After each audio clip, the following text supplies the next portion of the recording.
प्रणाम। ओम नमः शिवाय। कैसे हैं आप सब?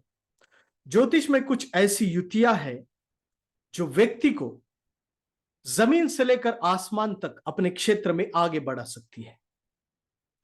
आपको ज्योतिष सीखते वक्त कुछ ग्रह योग का विशेष तौर पर ज्ञान होना आवश्यक होता है, क्योंकि कुछ ग्रह योग होते हैं, युतियां होती है जो कुंडली को पूर्ण रूप से होल्ड करने की क्षमता रखती है। और ऐसी ही एक युति है जिसे महासंगम कहा जाता है, जुपिटर और सैटर्न का, यानी कि शनि और गुरु का एक साथ होना किसी भाव में। तो क्योंकि देखिए, इसे सैटर्न और जुपिटर को ईश्वरीय आशीर्वाद भी कहा जाता है।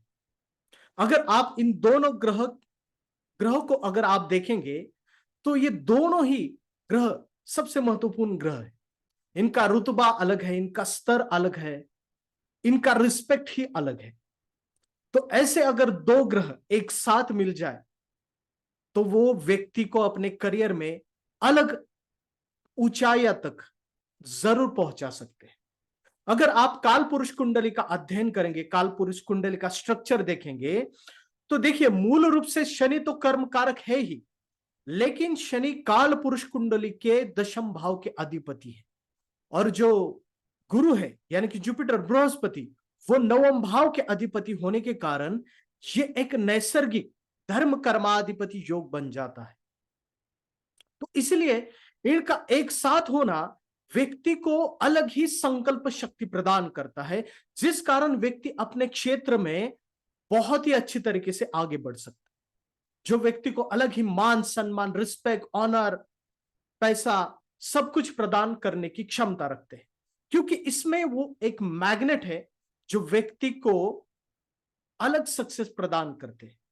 सिर्फ पैसा ही नहीं देते, तो अलग रूप से सम्मान, प्रतिष्ठा, ये सब प्रदान करने की क्षमता रखते हैं। अगर आप इन युतियों को अगर देखेंगे, काल पुरुष कुंडली को अगर आप देखेंगे, तो 9th लॉर्ड जुपिटर और 10th लॉर्ड जुपिटर का एक साथ होना ये एक अद्भुत बात है, क्योंकि एक प्रकार का राजयोग भी है। तो इस युति को देखा जाए तो आखिर ये युति किस प्रकार से अच्छी साबित हो सकती है, या किस भाव में ये बहुत ही अच्छा फल प्रदान करती है। तो जो अर्थ त्रिकोण होता है, यानी कि दशम भाव, सेकंड भाव और सिक्स्थ भाव, यानी कि टेंथ हाउस, सेकंड हाउस और सिक्स्थ हाउस, इसके साथ साथ जो धर्म त्रिकोण है, यानी कि फर्स्ट हाउस, फिफ्थ हाउस और नाइन्थ हाउस, इन दोनों त्रिकोण में ये युति सबसे ज्यादा, सबसे अच्छा फल प्रदान करती है। और इसके साथ साथ 11th हाउस, यानी कि करियर के नजरिए से देखा जाए, प्रोफेशन के नजरिए से देखा जाए, तो 10th हाउस, सेकंड हाउस और सिक्स्थ हाउस, इसके साथ साथ first house, ninth house, fifth house और 11th हाउस में इस कंजंक्शन का होना, इस युति का होना, सैटर्न जुपिटर एक साथ होना, ये अद्भुत संगम है। ये व्यक्ति को बहुत ही तेजी से और अच्छी तरीके से आगे बढ़ा देता है।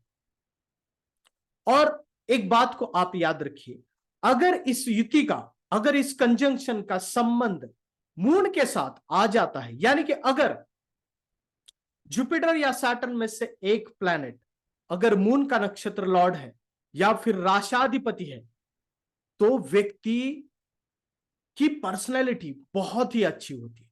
उसकी वैचारिक तौर पर क्षमता अलग ही लेवल की होती है। वो अपने जीवन में खुद तो आगे बढ़ता ही, लेकिन अपने साथ साथ और लोगों को भी आगे बढ़ा देता है।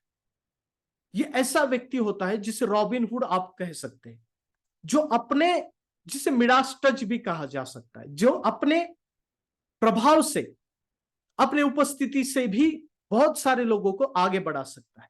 ऐसी क्षमता होती है इस युति में। तो हम प्रैक्टिकल कुंडली के माध्यम से जानते हैं इसका प्रभाव, और हम प्रैक्टिकल कुंडली से देखते हैं किस प्रकार से यह युति एग्जैक्ट में फल प्रदान करती है। तो देखिए, यह पहली कुंडली है। अगर आप यहां पर देखेंगे सैटर्न जुपिटर का कंजंक्शन, तो वो है सिक्स्थ हाउस में। यहां पर देखिए सैटर्न जुपिटर, उनके साथ वीनस भी है। लेकिन अगर सैटर्न जुपिटर को देखा जाए तो इस व्यक्ति के बारे में मैं बता देता हूं कि ये बहुत ही गरीब खानदान में पैदा हुआ। और अपने खुद के दम पर ये आगे बढ़ा, और ये बहुत आज अच्छे पॉलिटिकल कंडीशन पे है या पॉलिटिक क्षेत्र में और अपने बिजनेस में बहुत ही आगे जा चुका है। तो ये देखिए सैटर्न और जुपिटर का कंजंक्शन, और इसकी खास बात यह है कि यहां पर काल पुरुष कुंडली और मेष लग्न एक साथ ही है, यानी कि नाइन्थ लॉर्ड, जुपिटर यहां पर नाइन्थ लॉर्ड है और सैटर्न 10th लॉर्ड है, और काल पुरुष कुंडली में भी ये सेम योग रिपीट होता है, जिस कारण इस व्यक्ति को एक कहीं ना कहीं तो इस मेष लग्न का एक एक्स्ट्रा बेनिफिट अवश्य ही मिला है। तो यहां पर देखिए सैटर्न जुपिटर कंजंक्शन, जमीन से लेकर आसमान तक, तो यह व्यक्ति आज पॉलिटिक्स में और अपने बिजनेस में बहुत क्षमतावान है, बहुत आगे बढ़ चुका है। इसके पास धन है, संपत्ति है, मान है, प्रतिष्ठा है, सम्मान है, सब कुछ है। तो अगर आप देखेंगे तो यह कमाल होता है सैटर्न और जुपिटर का करियर में, तो इसलिए इस प्रकार से वो व्यक्ति को आगे बढ़ा देती है सम्मान के साथ। अगली कुंडली को हम यहां पर देखते हैं, तो ये भी कुंडली देखिए, यहां पर सैटर्न जुपिटर सेकंड हाउस में है। तो ये भी एक फीमेल की कुंडली है, ये भी अपने जीवन में बहुत संघर्ष कर कर आगे बढ़ी। ये एक आर्किटेक्ट है और अपने क्षेत्र में बहुत आगे जा चुकी है, बहुत पैसा है इसके इसके पास, संपत्ति है, मान सम्मान है, रिस्पेक्ट है, समाज में जो प्रतिष्ठा चाहिए वो भी इसके पास है। Saturn Jupiter conjunction second house में अद्भुत योग है, अपने क्षेत्र में अनपैरेलल है, यानी कि टॉप पे है ये व्यक्ति।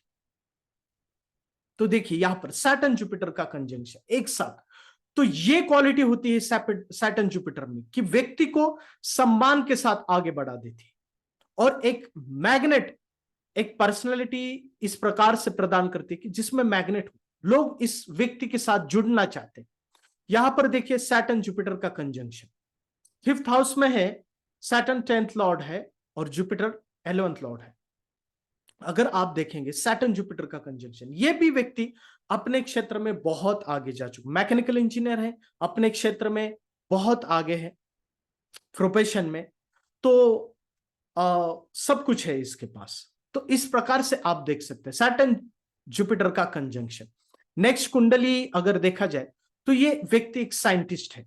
देखिए सैटर्न जुपिटर मून का कंजंक्शन थर्ड हाउस में, सैटर्न जुपिटर मून का कंजंक्शन थर्ड हाउस में, मून के साथ होने के कारण इस व्यक्ति साइंटिस्ट तो है ही, लेकिन ये एक ऐसी कंपनी में काम करता है जहां पर इसके डिसीजन के बिना कुछ नहीं हो सकता, इसके रिसर्च के बिना कुछ नहीं हो सकता,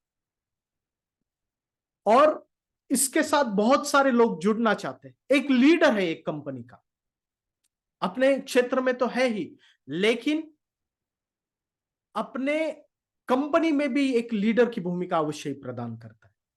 क्यों? देखिए यहां पर मून का एक साथ होना सैटर्न जुपिटर के साथ, सैटर्न जुपिटर तो कंजंक्शन है लेकिन उसके साथ मून ही है। तो मैंने क्या कहा है आपको कि अगर मून कहीं ना कहीं तो संबंध आ जाता है तो व्यक्ति की पर्सनैलिटी अलग ही लेवल की हो जाती है। तो नेक्स्ट कुंडली देखते हैं, अभी तो आईपीएल भी शुरू हुआ है, MS धोनी। तो यहां पर देखिए लग्न में सैटर्न जुपिटर और उसके साथ मून, तो आपके समक्ष उनका करियर तो है। देखिए वो कैसे लीड किया उन्होंने अपने इंडियन टीम को, फिर आईपीएल को, उनकी अलग ही पर्सनैलिटी, उनकी अलग ही लीडरशिप है, सब लोग उनके साथ जुड़ना चाहते हैं, ये खासियत होती है। इनके पास सब कुछ है, पैसा है, सब कुछ है, सम्मान है, और इनके जैसा रिस्पेक्ट अभी तक इनके बाद कोई प्राप्त नहीं कर चुका है। तो ये खासियत होती है सैटर्न जुपिटर कंजंक्शन की। तो इसलिए प्रोफेशन के नजरिए से इसे देखना चाहिए, और यह बहुत ही अलग तरीके का स्तर व्यक्ति को प्रदान करता है। नेक्स्ट कुंडली को हम देखते हैं, यहां पर देखिए ये कुंडली है पीवी नरसिंह राव, जो हमारे एक समय प्रधानमंत्री थे। तो पॉलिटिकल करियर से वो रिटायर हो चुके थे। यहां पर देखिए 12th हाउस में सैटर्न जुपिटर कंजंक्शन, और वो भी लियो साइन में, जो कि राज राशि है। तो एक व्यक्ति जो पॉलिटिकल करियर से रिटायर हो चुका है वो फिर से प्रधानमंत्री बन गए, सैटर्न जुपिटर का कंजंक्शन, और वो भी लियो में, यानी कि राज राशि में होना इनके लिए बहुत ही अच्छा साबित हुआ, इनके करियर के लिए, जो इनको अंततया प्रधानमंत्री की पोजीशन हासिल हो। तो ये खासियत होती है सैटर्न और जुपिटर की। तो इस प्रकार से आपको देखना पड़ता है। तो इसलिए सैटर्न और जुपिटर का कंजंक्शन कुंडली में है तो आप अवश्य ही अच्छे तरीके से उसे आकलन कीजिए। यहां पर देखिए, ये कुंडली है महाराष्ट्र के एक पॉलिटिशियन सैटर्न शरद पवार की। तो यहां पर देखिए सैटर्न जुपिटर मून का कंजंक्शन, तो पिछले लगभग 50 साल से ये महाराष्ट्र के पॉलिटिक्स में है और अभी भी है।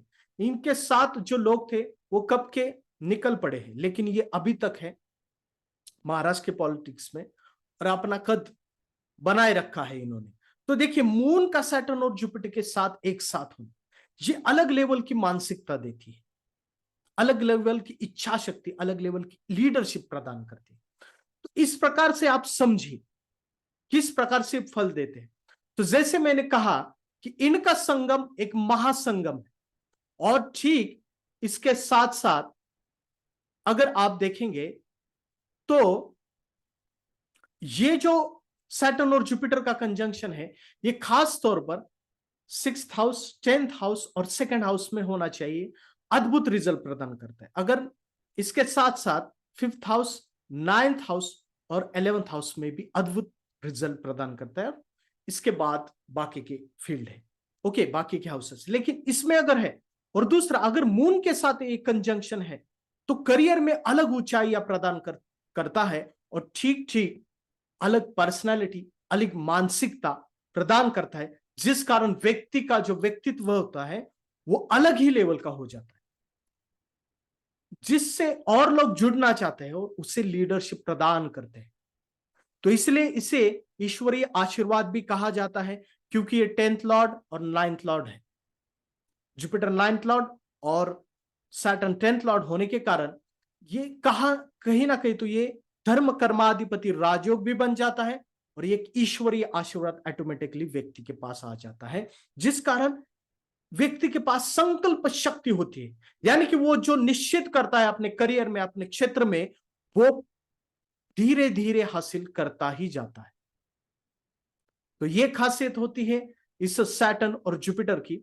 तो यहां पर कुछ बातें याद रखिए, ये एक महासंगम है और ये एक ईश्वरीय आशीर्वाद है, धर्म कर्माधिपति योग है, जिससे मान, संपत्ति, प्रतिष्ठा सब कुछ प्राप्त होता है और व्यक्ति को अलग व्यक्तित्व प्रदान करता है, और जिसमें संकल्प शक्ति हो ऐसा व्यक्तित्व उस व्यक्ति का हो जाता है। तो आज के लिए बस इतना ही, फिर मिलते हैं किसी अच्छे वीडियो के साथ।